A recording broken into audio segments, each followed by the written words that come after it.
अपनी पाठशाला में आप सभी का स्वागत है। आज हम क्लास 10th के भौतिकी से पहला चैप्टर लाइट को पढ़ेंगे। लाइट क्या है इसके बारे में हम पढ़ेंगे। लाइट को पढ़ने से पहले हम यह जान लें कि भौतिकी है क्या, भौतिकी शब्द की उत्पत्ति कहाँ से हुई और भौतिकी के जनक कौन है। अगर हम जाने कि भौतिकी के जनक कौन है, भौतिकी के जनक को सर आइजैक न्यूटन को माना जाता है। वहीं अगर आधुनिक भौतिकी के जनक के बारे में अगर हम जाने तो आधुनिक भौतिकी के जनक गैलीलियो गैलीलेई को माना जाता है। और ये बहुत फिजिक्स शब्द की उत्पत्ति कहाँ से हुई है? फिजिक्स शब्द की उत्पत्ति फ्यूजिस शब्द से हुई है, जो कि एक ग्रीक शब्द है। फ्यूजिस का मतलब होता है नेचर, यानी प्रकृति होता है। भौतिकी है क्या?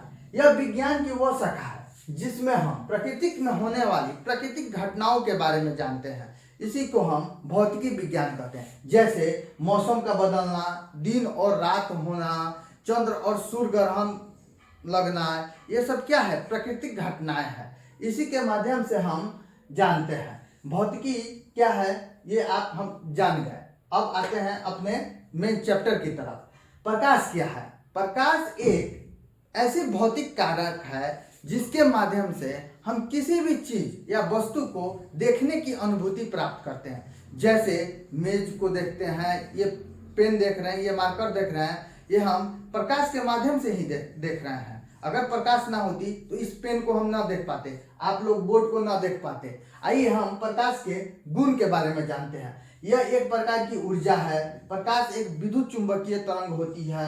ये निर्वात में गमन करती है, ये सरल रेखा में गमन करती है।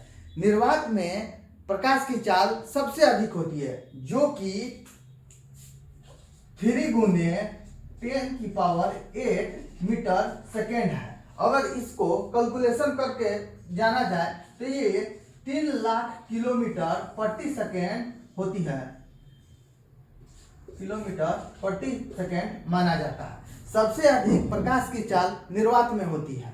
अगर वहीं हम ठोस में देखें तो ठोस में इसकी चाल, ठोस में देखें और द्रव में देखें, द्रव में इसकी चाल 2.2 गुने 10⁸ मीटर प्रति सेकेंड और ठोस में देखें तो 2.25 गुने 10⁸ मीटर प्रति सेकेंड होती है। ठोस में हम देख लिए, द्रव में देख लिए और ये निर्वात में देख लिए। निर्वात क्या है? निर्वात के बारे में हम जानते हैं। निर्वात वायु रहित उस स्थान को कहते हैं जहां वायु ना हो, उसको हम निर्वात कहते हैं। वायु रहित स्थान को निर्वात कहते हैं।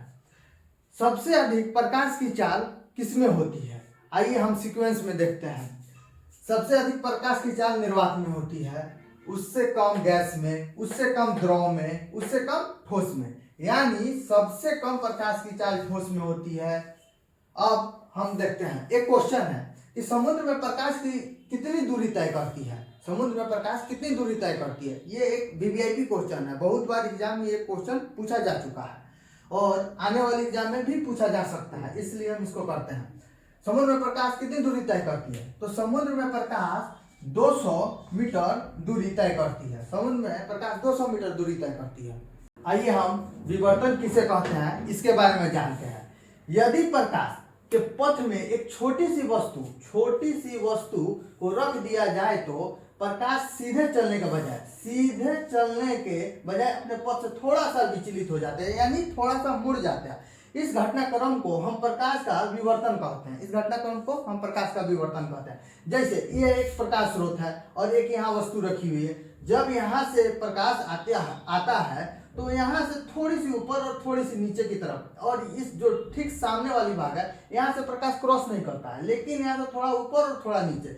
इसी हम घटनाक्रम को हम प्रकाश का विवर्तन करते हैं। जैसे यहाँ टॉर्च, एक दीवार है, दीवार में थोड़ी सी छेद है, टॉर्च को जलाते हैं तो यहाँ से सीधी वाली रेखा से सीधी प्रकाश की लाइट गमन कर जाती है, लेकिन कुछ भाग ऊपर और कुछ भाग नीचे की तरफ आ जाती है। इसी घटना को हम प्रकाश का विवर्तन, जैसे कि मान के चलिए हम इस लाइट को, मोबाइल के लाइट को जला रहे हैं और अपना मुट्ठी को बांधे हुए हैं।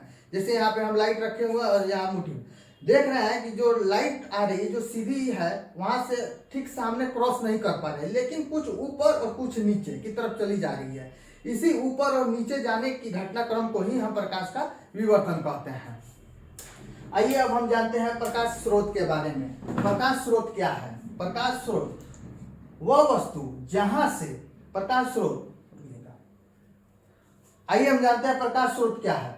प्रकाश स्रोत वो वस्तु जहां से प्रकाश निकलती है या उत्सर्जित होती है, इसी को हम प्रकाश का स्रोत कहते हैं। जैसे जलता हुआ मोमबत्ती, बल्ब का जलना। जैसे ये मोमबत्ती जो जल रही है, जो लौ है, इस लौ से प्रकाश का उत्सर्जन हो रहा है। इसी क्रिया को हम प्रकाश का उत्सर्जन कहते हैं या प्रकाश स्रोत कहते हैं।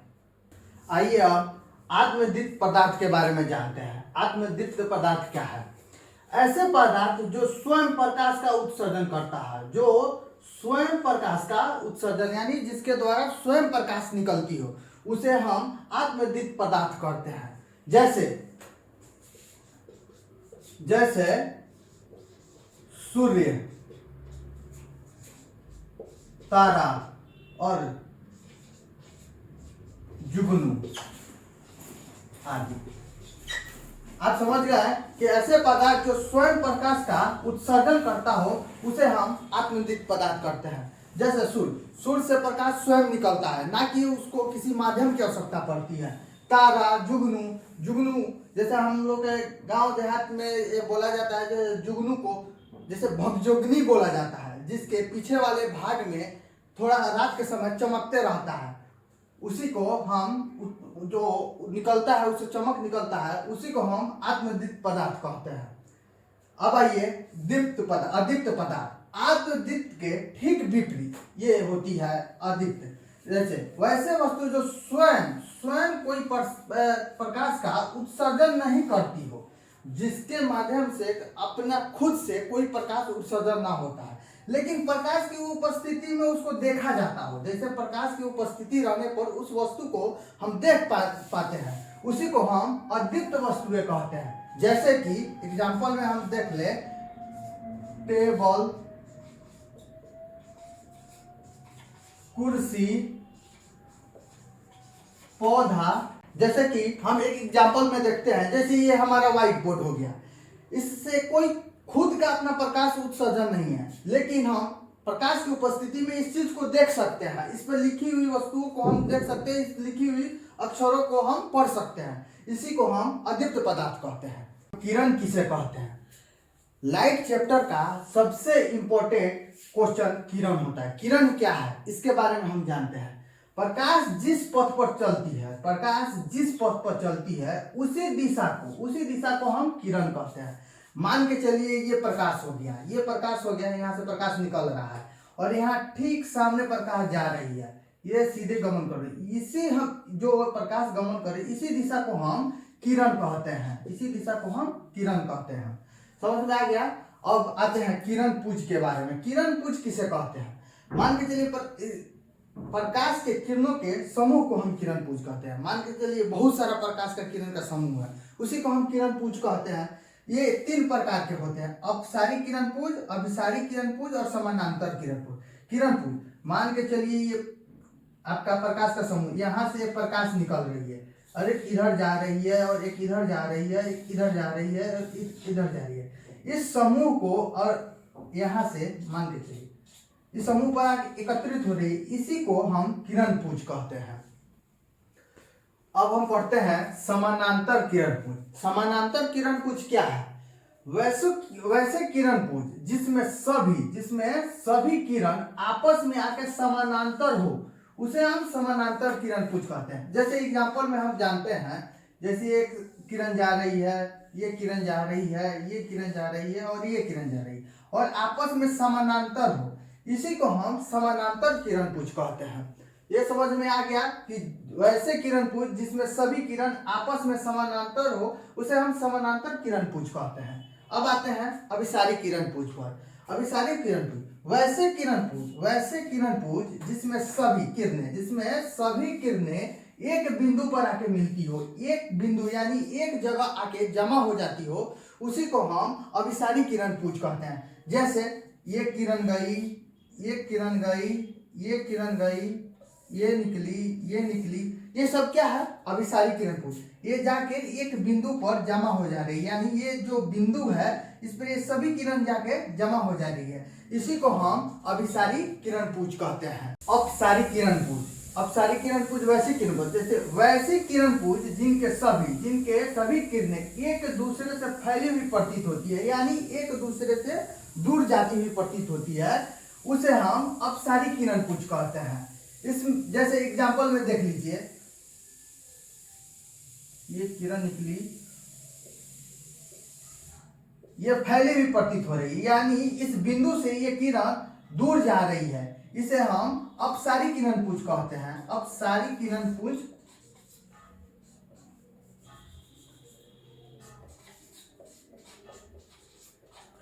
कहते हैं। वहीं हम लोग थोड़ा देर पहले अभिसारी किरण पुंज पढ़ा था। अभिसारी और अपसारी में कुछ ज्यादा अंतर नहीं है, बस अभिसारी में क्या होता है कि सभी किरणें एक जगह पे एक बिंदु पर आके मिलती है, लेकिन उसी के विपरीत अपसारी में एक बिंदु से किरणें फैली हुई प्रतीत होती है।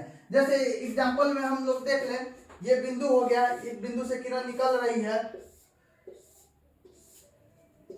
आके इस बिंदु पे किरण मिल रही है, यानी इस बिंदु पर आके किरण मिल रही है, इसको हम अभिसारी किरण पुंज कहते हैं। यानी इसको अभिसारी, एक बिंदु पर आके किरण मिल रही है, इसको हम अभिसारी किरण पुंज कहेंगे। और वहीं ये जो एक बिंदु है, इस बिंदु से किरण फैली हुई प्रतीत होगी, उसे हम अभिसारी किरण पुंज कहते हैं। और आज का ये क्लास खत्म हुआ, और नेक्स्ट क्लास में हम लोग इसके आगे पढ़ेंगे। ये जो था ये आज का बेसिक था, और अगले क्लास से हम लोग एडवांस पढ़ेंगे। अगर हमारे पढ़ाने का तरीका आपको अच्छा लगा तो कृपया इस वीडियो को लाइक कर दीजिए और सब्सक्राइब कर दीजिए, और अपने दोस्तों को शेयर कर दीजिए। धन्यवाद।